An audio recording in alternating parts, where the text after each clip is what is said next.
Vous êtes-vous déjà senti jugé parce que vous ne correspondiez pas à une seule façon de faire les choses? Imaginez un groupe d'animaux dans la forêt, tous forcés de faire les mêmes choses, quelle que soit leur force.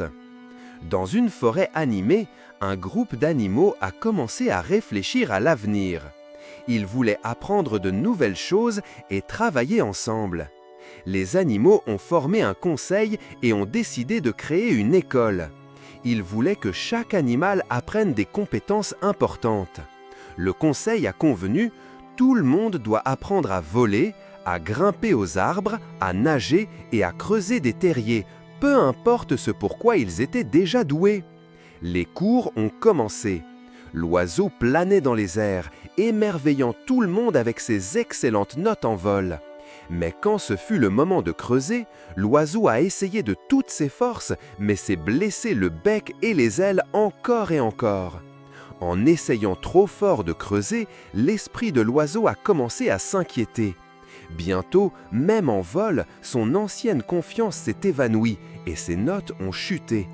L'écureuil grimpait rapidement aux arbres, suscitant les applaudissements. Mais il avait du mal et coulait pendant le cours de natation. Le poisson nageait plus vite que quiconque, obtenant toujours les meilleures notes en natation. Mais il avait du mal à se déplacer sur terre.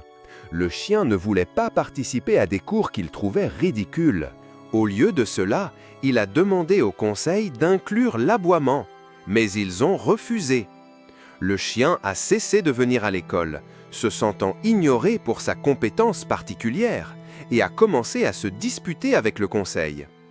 Pendant ce temps, le lapin était le maître pour creuser des terriers, finissant toujours son travail avec aisance. Mais grimper aux arbres est devenu trop difficile.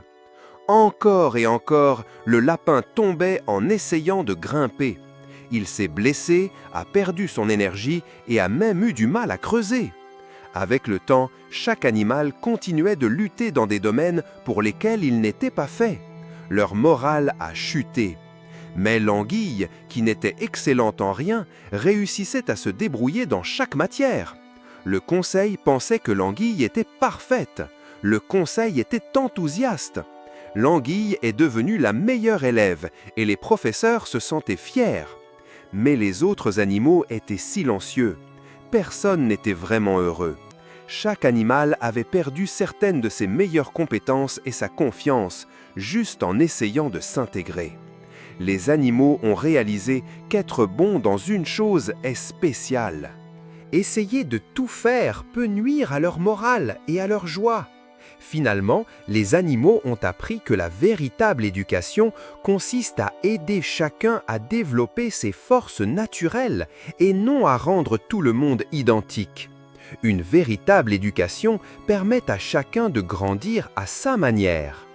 La force réside dans la connaissance et le développement de vos dons, pas dans le fait d'être comme tout le monde.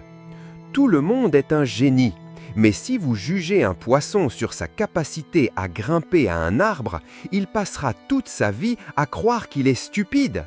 Si vous deviez faire quelque chose pour lequel vous n'êtes pas doué tous les jours, comment vous sentiriez-vous ? Pensez à ce qui vous rend spécial et comment vous pouvez utiliser vos forces pour briller.